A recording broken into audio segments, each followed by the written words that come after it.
ফরজ গোসল করার সময় 3 বার কুলি করবেন, একবার গড়গড়া সহ 2 বার স্বাভাবিকভাবে, 2 বার নাকে পানি দিবেন, 3 বারের সময় নাকের নরম জায়গা পর্যন্ত ভালো করে পানি পৌঁছাবেন এবং 3য় বার সমস্ত শরীর ধৌত করবেন।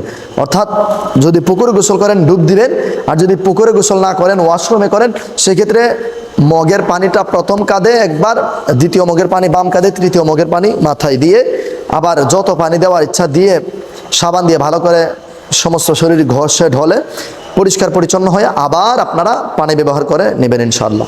আদুরি লিখেছেন, ভাইয়া আমার এটা জানার খুব দরকার ছিল যে প্রতি নামাজে কি হাতের আঙ্গুল উঠাতে হবে? যেটুক বুঝতে পেরেছি, প্রতি রাকাত বলতে আপনি যতবার তাশাহুদ পড়বেন ততবারই আশহাদু আল্লা ইলাহা ইল্লাল্লাহু, এই সময় আশহাদু আল্লাহ বলার সময় উঠাবেন, আশহাদু আল্লা ইলাহা ইল্লাল্লাহ বলার সময় নামাবেন, মানে ততবারই উঠাতে হবে যতবার তাশাহুদ পড়বেন।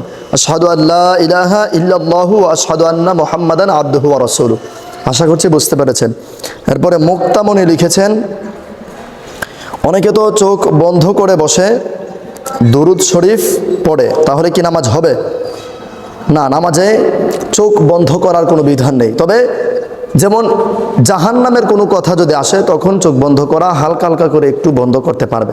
যেমন ইন্না জাহান্নামা কানাত মিরসাদা, এভাবে আপনার চাইলে মানে এভাবে চোখ বন্ধ করতে পারেন। কিন্তু তাশাহুদ, দুরূদ শরীফ, দোয়া মাসুরা অন্য যে কোনো সময় নামাজে বসে আপনারা চোখ বন্ধ করতে পারবেন না।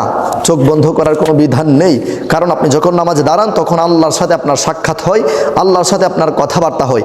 আপনি আলহামদুলিল্লাহি রাব্বিল আলামিন বলছেন মানে আল্লাহর প্রশংসা করছেন, আল্লাহও আপনার প্রশংসা ফেরেশতাদের সাথে বলে। এজন্যই বলা হয় নামাজ ধীরে ধীরে পড়ার জন্যে। সুখ পাখি নামক আইডি থেকে লিখেছেন, আচ্ছা যাই নামাজে মক্কা ঘরের ছবি থাকে, সেই যাই নামাজ পড়লে কি নামাজ হবে? এটা নামাজ হয় না, এইটা কি সত্যি? নামাজ হয়, তবে মাকরুহ, মানে অর্ধেক সওয়াব হবে।